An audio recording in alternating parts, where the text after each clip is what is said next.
Well, we are getting ready to start dialing in the bell housing and doing our final journey on this motor transmission operation.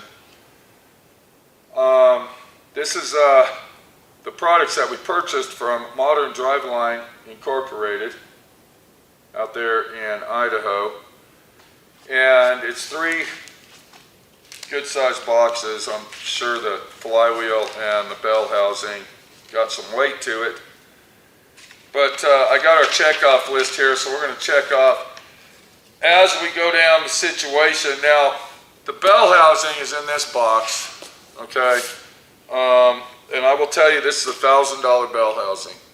To do what we're doing here, by putting this 6-speed transmission on the ZZ6 engine. Now I'm going to go ahead and explain everything one more time because we're basically into another video of this situation. The engine itself is an old school ZZ6 engine. That means that it's an old school cast iron block. It's not a brand new LS engine, cast aluminum, or possibly CNC machined, however they do it. And the transmission is an LS style transmission. So we're trying to make the LS engine to the old school Chevy. Do you see what I'm trying to say here? And to do that, it takes special, unique parts to make it all work. Now, I've already had the engine out 3 times, and we used another product. You can go back in the videos and the video set here and see what we used. The owner paid like $2,200 for all that stuff. It's trash. It's junk. It's going in the trash. It didn't work. So we opted out to go ahead and completely start over, and the total bill on all this stuff, which isn't much, you can see that right here. The total bill on that was $2,503.06 for what you're looking at right here. Door number 1, door number 2, door number 3. Which one's going to work? Which one is going to place the situation in that this combination of bullshit is going to work?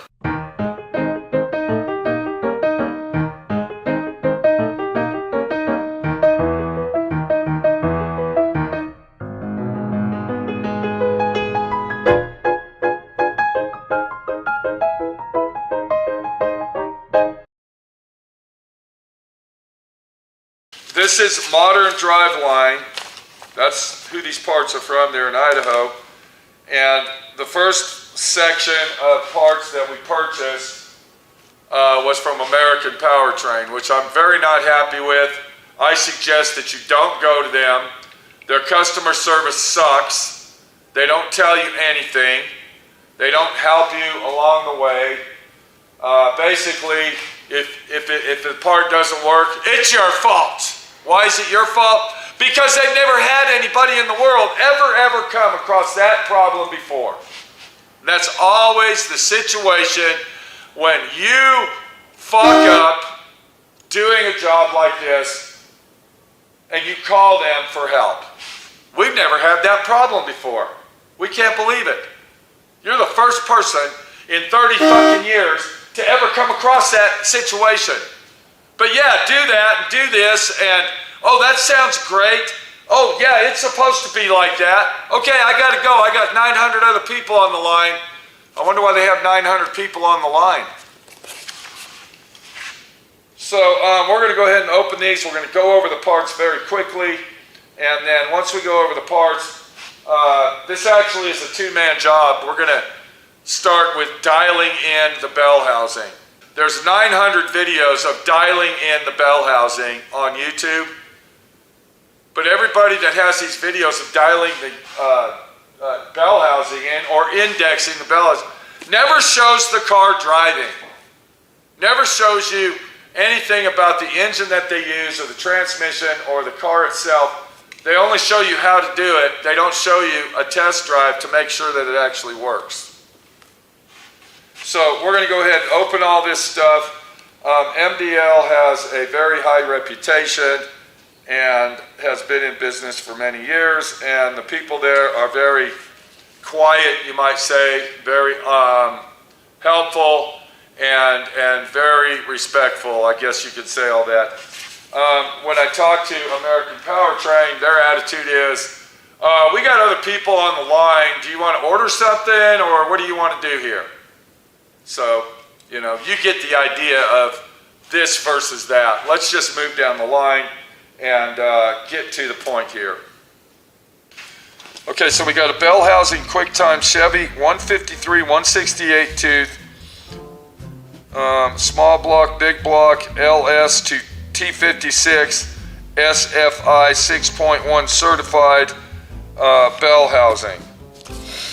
So that must mean that this bell housing is the right application for that engine, because it did have LS in there. Let's double check this.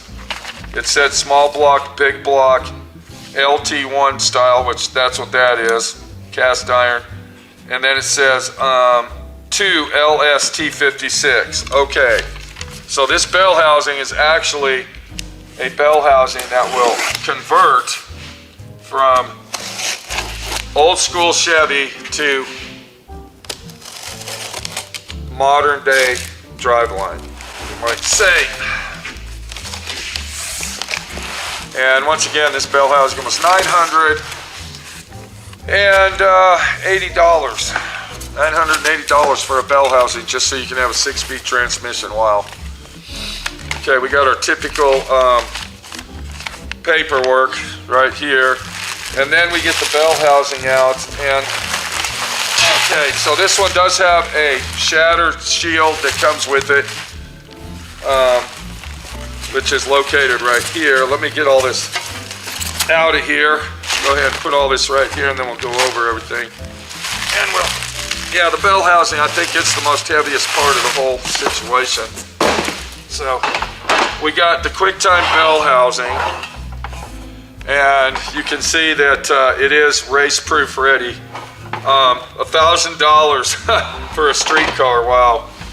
And then it comes with this plate, which is a shatter shield plate, I presume, for the that goes in between the engine and the transmission, or the engine and the bell housing, like this, around here.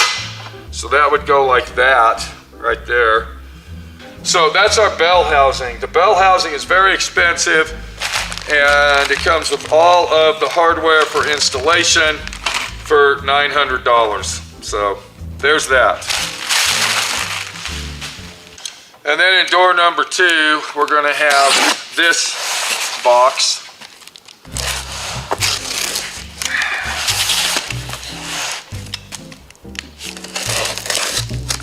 Let's see what we got here. I'm sure there's a bunch of parts in here, so we're going to go ahead and open it up and check it out. Get rid of this trash. Make sure we're not throwing anything away we don't need to throw. And there we go. That's better. Okay. All right. There. Okay. So we got our typical paperwork, and this says stop, merchandise return authorization. Okay, this is telling you how to return parts if you don't need it. For right now, we're going to stick that in the bell housing. We're going to continue forward. This is our spacer kit, number 625 thick for hardware.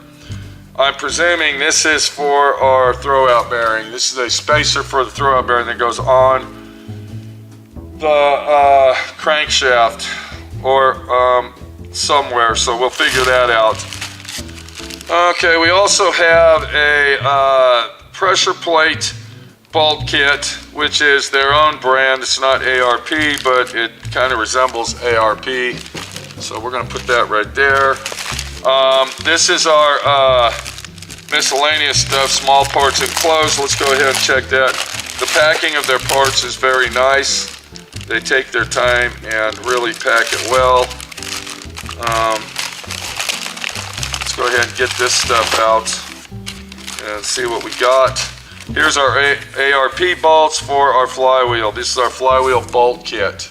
Very important to have a good flywheel bolt kit on a high performance street car like we're using. We got our braided line for our clutch. This is a hydraulic clutch.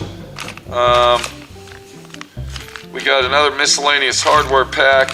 This is for our Magnum, Chevy LS Magnum to steel T56 set bell housing. Okay, but I thought we already had all that over here. This is the situation we have here, people. And I'm going to show you this real quick. This stuff right here, this is for our reverse lockout. On this transmission, it has a built-in solenoid. To put it in reverse, you have to, it's an electronic situation, so you don't go into fifth gear. And the system that we bought from American Powertrain didn't work. Their system basically consists of one thing, and that's a relay that you splice into the brake pedal. And then you run a wire over to the solenoid, so when you hit the brake pedal, it opens that solenoid up so you can shift it into reverse. That didn't work. That failed. It's a no good system, so if you plan on buying something like that from American Powertrain, take it from my friend Pete. It's a piece of shit. So this little system here has a lot of wire harnesses that we have to hook up, and then we have to wire this into our system to make it work. So hopefully when we hook all this stuff up, it's really going to make a difference and make everything work properly. The next thing we got is this right here, and this is actually, I believe, going to be our throwout bearing. And I'm going to tell you the difference between this one and that one. Let's go ahead and look at it. This one here is actually a General Motors OEM factory style, and you can see everything it comes with. Comes with our lines. Hopefully it comes with the converter lines that we need to use on our McLeod clutch system. And then it comes with the factory style, and this is what I wanted to use the whole time, and I'm going to tell you why. I'm going to show you the difference. So this is our factory style throwout bearing. That's it. Hydraulic throwout bearing. And yes, I can already see that the spacer goes with the throwout bearing just like that. So yeah, this is actually what I wanted in the first place. Let me go ahead and show you. I'm going to put this to the side because we're going to go over that. And I'm going to show you bullshit, okay? So we're going to get the last and final thing out, and that's our flywheel, which is supposed to be lightened. That's supposed to be a lightened flywheel, and I don't know if it is or not, but it feels like it might be. And it says billet. That's not a billet aluminum flywheel. Let's look and see. Hang on one second. I want to get the correct name on this thing. The flywheel says that it is a current manual aftermarket hydraulic master desired transmission supplied Magnum quick draw bell housing. Okay. I'm trying to find the yeah, it says here lightened billet. Okay, it's billet steel. I'm sorry. Every time you see the word billet, you're thinking aluminum, so it is steel. It's not aluminum. It's going to say you can't have aluminum flywheel, can you? So I'm looking at this flywheel, and let's go ahead and pull that thing out. We're going to go ahead and get rid of this. And another thing about this, I'm going to show you something here. It says made in the USA, people. Made in the USA. So just by looking at this box here, we can already tell that MDL actually believes in their customer quality and perfection of treating people the right way, because when you see made in the USA on the parts, that really gives you a lot of confidence that the parts are right. So we'll go ahead and throw that over there. Here's some paperwork with our MDL flywheel. And on this flywheel, hang on one second, it has the weight on here. It says, oh, this is the part number. Okay, it says LBS 168-5. So this is the flywheel. We're going to talk about these two pieces right here. And I want to show you some situations that's going on. All right, so what you're looking at here, you're looking at two completely 100% different type of flywheels and throwout bearing situations. We're going to go ahead and go with this one. This is the one that we actually started out with. This is the one that is from American Powertrain. It's called the Hydromax. All right, and this is the throwout bearing. Now what you're looking at this throwout bearing, you're saying, well, that kind of looks weird. It doesn't look like that one. No, it doesn't look like that, because you have to take these shims, you have to take these spacers. They give you all these spacers, and you got to calculate how many spacers you got to use. Now here's the kicker with this. If you don't put the proper amount of spacers in, or you put too many of them in, guess what you got to do? You got to take the transmission, separate it from the engine, and in some incidences, you might have to do what I'm doing here, because the bell housing that you might own is incorrect, like the bell housing that we had with this setup, and you will have to pull your whole drivetrain out. The whole drivetrain will have to come out for you to separate the transmission from the engine, just so you can use this throwout bearing with these shims. All it takes is either one shim not enough or one shim too many, and you're screwed. The clutch and the throwout bearing and everything else will not work. That's that setup right there. Now, I'm telling you what my experience is with them. I pulled that engine out 3 times using all this shit from American Powertrain. This throwout bearing is a factory style General Motors throwout bearing. It might even be a General Motors throwout bearing. I don't know. It doesn't say GM on it. But it is a factory. Where's this thing made? This is made in Mexico.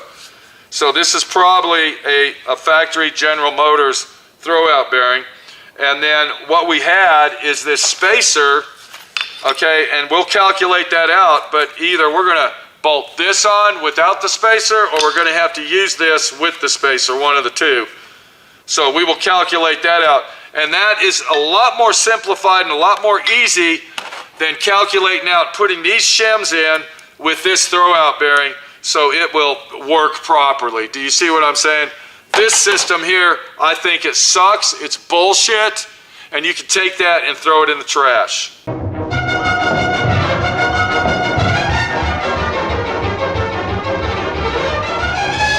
I don't care what anybody says. You can argue with me and say I'm a dumbass, I don't know what I'm doing. I did it 3 times, it was total trash. It didn't work. But I just wanted to show you the difference between this bullshit here versus just going ahead and going with a factory throwout bearing. Simplified is my way of doing things. I don't like this type of shit. It's bullshit. And if you are a DIYer at home doing this, I suggest you stay away from this and concentrate on this setup right there. Now we're going to go ahead and open up our third and final door over here at Let's Make a Deal with my friend Pete. And I'm pretty sure this is going to be our clutch and pressure plate. So this is MDL's high performance clutch and pressure plate. First thing we see when we open it up, do not discard foam before looking underneath the additional parts. Okay, stop and look and check everything out. Return authorization number. We'll put that here with our paperwork. And let's go ahead and open our pressure plate, throw our pressure plate and clutch plate up. Go ahead and get that open. So here's our clutch plate. And then it says make sure to check the foam before you throw it away. So I'm presuming there's probably some nuts and bolts or something in there, maybe. Let's get that out. And then we'll go ahead and look up under there, and yes sirree, look what I just found. They actually give you a lineup tool here, and look at the two. They actually supply the bushings you need, whereas American Powertrain doesn't give you jack shit, and you got to buy that. Yeah, so much for them, right? Okay. So let's go ahead and open this up, and we're gonna do a comparison versus American Powertrain.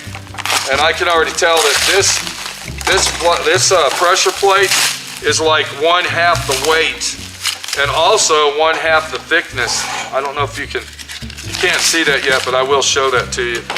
So this is a General Motors. It says GM on it. It says GM Corporation. So this is a General Motors style, factory style pressure plate, which I'm already excited about that, and I'm already happy that we have that.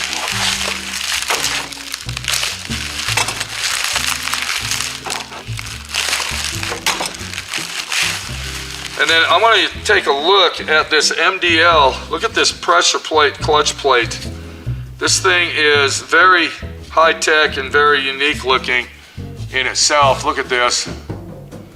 Now, there was something special about this. It had some type of special material on it. I don't know, I don't remember what it was, but it was high performance. So we're going to leave that there because I want to show you the difference between this and the other one that we got from American Powertrain, which I happen to have right here.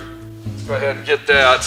So that is basically almost the same thickness. I thought it was a little bit thinner, but it looks almost exactly the same.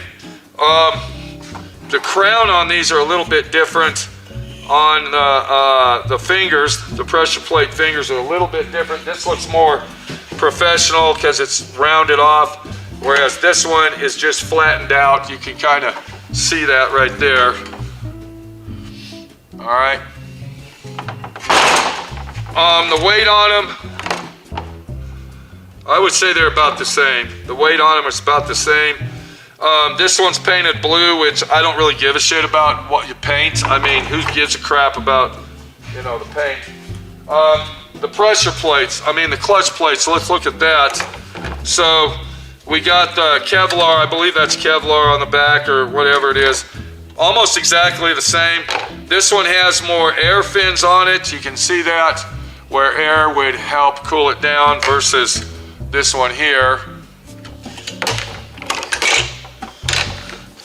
And then on the other side, you can basically see that this one has little triangle hockey puck looking situations, where this one covers basically the whole disc itself.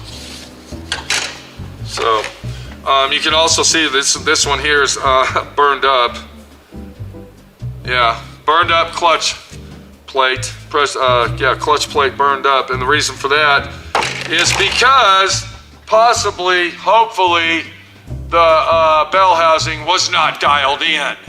We're gonna find that out. We're gonna find that out. So this is basically what you get for $2,600, what you're looking at on the table, to make the transmission mate up to the engine of the choice that we have. Now remember that the bell housing itself was $1,000 alone. I like this setup a lot better just by looking at it. I think it's going to work. I think that everything should be functional and work properly with that setup right there versus that bullshit in there. And then I think this action right here, having this professional quality type lockout for our reverse is going to work 100% better than having this right here. That's all that's rigged up. So you got this that goes into the wire harness, actually goes down to that plug right there that's hanging there, and then there's a hot wire that comes in here, and when you hit your brake, it actually opens that solenoid up. So this is the problem I have with that jerry rig setup. Every time you hit your brake, that solenoid is going like this.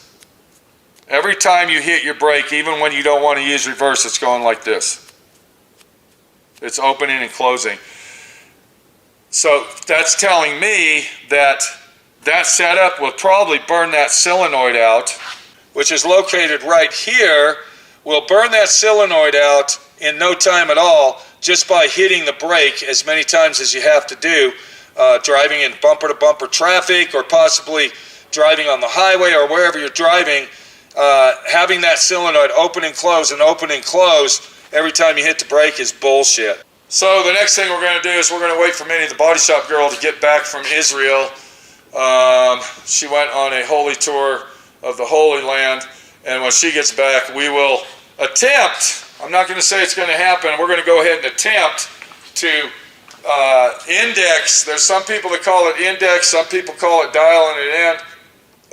We're going to dial in the bell housing and hopefully get this thing working where the LS T56 transmission will literally hook up to the old school LT1 block and work like a champ, like it should. So we'll be back with this nightmare that we got in our hands, and I just really don't want to go over it anymore. I just want to get it done and get this car down the road to the owner. So we'll see you then. Take it easy, and hopefully $2,600 of MDL products will come through and work like it's supposed to.